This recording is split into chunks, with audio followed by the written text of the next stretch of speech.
ერთი დღე თქო, რომელმაც გააშიშლა ეს რეალობა და როგორი მძიმე იყო, მე მგონი მთელი საქართველო იჯდა და პირდაპირ ეთერში წუხელ უყურებდა ერთ კლინიკაში ორი უმძიმესი დანაშაულის შედეგად მიყვანილ მსხვერპლებს. აქეთ ბავშვები, უდანაშაულო ბავშვები, რომელთაგან ერთი 17 წლის პატარა ბიჭი ნიკოლოზ ღუნაშვილი კიდევ ერთხელ უსამძიმრებ მის ოჯახს, მეგობრებს, მთელ ქვეყანას და დანარჩენები დაჭრილები, მათ შორის ქალბატონი ტაქსში, რომელიც იჯდა და ბრმატყვია მოხდა და იმავე კლინიკაში იყო მიყვანილი ონისე ოქრიაშვილი, რომელზეც წინა დღეებში იყო გაშლილი მთელი კამპანია და სასტიკი თავდასხმა მოხდა მასზე და ესეც როგორი სიმბოლურია, არა?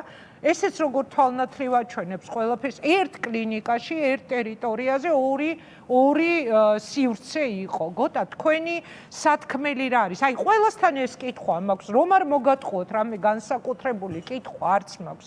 ალბათ უბრალოდ თქვენი სათქმელი უნდა თქვათ. მადლობა. ხო, ჩემი სათქმელი პრინციპში აი რაც მიშამ თქვა, აბსოლუტურად ვეთანხმები იმ ამბავში, რომ სოლიდარობა უნდა იყოს მთავარი პასუხი აი ამ ზიზღზე, ღვარძლზე, რასაც პროპაგანდა აწარმოებს და აი მართლა ამ ერთი დღის განმავლობაში რამდენი საშინელებაც ვნახეთ და შემდეგ ვნახე, რომ ასევე ერთ-ერთი 17 წლის დიუშენით დაავადებული დიუშენის სინდრომით დაავადებული ბავშვი გარდაიცვალა და ვინ იცის, რომ თქვა სახელმწიფოს რეაგირება 2 წლით ადრე გაცილებით უფრო მკვეთრი, გაცილებით უფრო სწორი, გაცილებით უფრო ადეკვატური ყოფილიყო, მშობლებს არ დასჭირვებოდათ იქ დღე და ღამე გათენება და ამდენი რაღაცა არ გადაგვეტანა, ვინ იცის თქვა ამ ბავშვის სიცოცხლე და ბედი როგორ განვითარდებოდა. ხო, ამიტომ ძალიან ბევრი აი რაღაცა მრავალი განზომილება აქვს იმ საშინელებას, რასაც ქართული ოცნება ატრიალებს, მაგრამ პასუხი არის მაინც სოლიდარობა, ხო? იგივე აი დიუშენთან დაკავშირებით ყველაზე თვალსაჩინო მაგალითი იყო ეს სტუდენტების სოლიდარობის აქცია, ხო? ჩვენ რასაც ქართული ოცნება ცდილობს, ეს არის რომ აი გაგთიშოს, ხო? რომ გვაჩვენოს, რომ პერსპექტივა არ არსებობს, გვაჩვენოს, რომ აი ნიჰილიზმი არის, სრული უპერსპექტიობა არის, ქართულ ოცნებას ვერავინ ვერ დაამარცხებს და ასე შემდეგ, ხო? მაგრამ მაგალითები გვაქვს, ხო? და ერთ-ერთი მაგალითი იყო ეს სოლიდარობის აქცია მართლა, სადაც ქართული ოცნება იყო მდევრის და კომენტატორის როლში.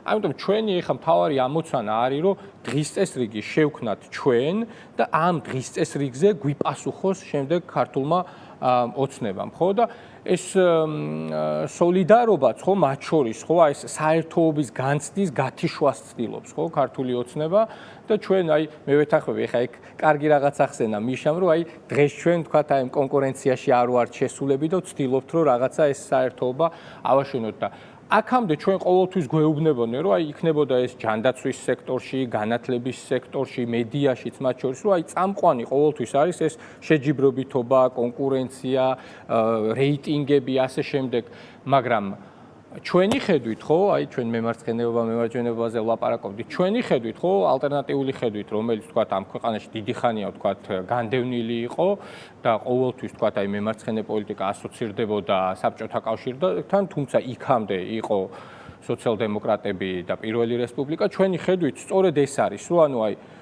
სოციალური პოლიტიკა და თანასწორობაზე ორიენტირებული სოლიდარობაზე დაფუძნებული. ეხლა აი აქ სანამ მოვიდოდი, ვუყურებდი შესანიშნავ სიუჟეტს, გელას და თისამბების მომზადებულს, საიდანაც ერთ-ერთი ადამიანი რაჭიდან, გვარი აღარ მაქვს, კერვალიშვილი მე მგონი, ხო? საუბრობდა გლეხი კაცის ბედზე და ვთქვათ აი პოლიტიკურმა ჯგუფებმა როგორი ურთიერთობა უნდა დაიჭირონ მათთან და აი თუნდაც აი კარიერის აწყობაზე ლაპარაკობდა, ხო? და აი მართლა არის ფორმულა არის აი ამ ადამიანის საუბარი, არის ფორმულა როგორ უნდა იქცეოდნენ პოლიტიკური ჯგუფები და რა ტიპის პოლიტიკას უნდა ვაწარმოებდეთ ჩვენ, ხო? და ეს არის ზუსტად აი ამ სოლიდარობაზე დაფუძნებული, საზოგადოების საჭიროებებზე დაფუძნებული. ეხა როცა ნდობა არის დაკარგული, ჩვენ ნახეთ, ხო, რომ მათ შორის ევროკავშირის კვლევებით, რომ ანუ პოლიტიკისადმი არის ნდობა დაკარგული, ხო?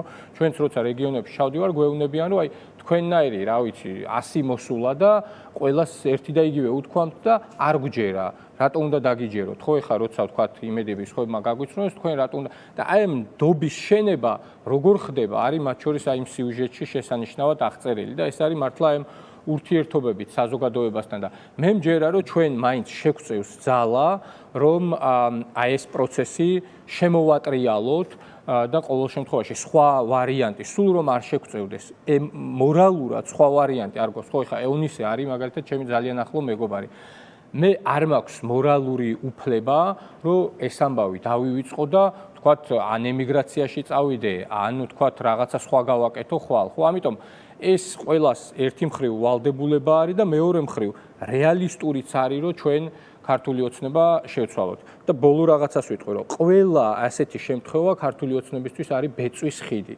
სადაუფეთქდებათ ეს ნაღმი არავინ არ იცის ამიტომ ჩვენ ნებისმიერ ვარიანტში უნდა ვიყოთ მზად როდესაც თქვათ აი ეს ცვლილებების პროცესი კიდევ ერთხელ აღვივდება და საზოგადოება როდესაც ჩვენში იგრძნობს ძალას, პერსპექტივას, ალტერნატივას, კიდევ ერთხელ იხულებს ხალხის ხმა და დარწმუნებული ვარ რომ ამ რეჟიმს საბოლოოდ შევცვალოთ.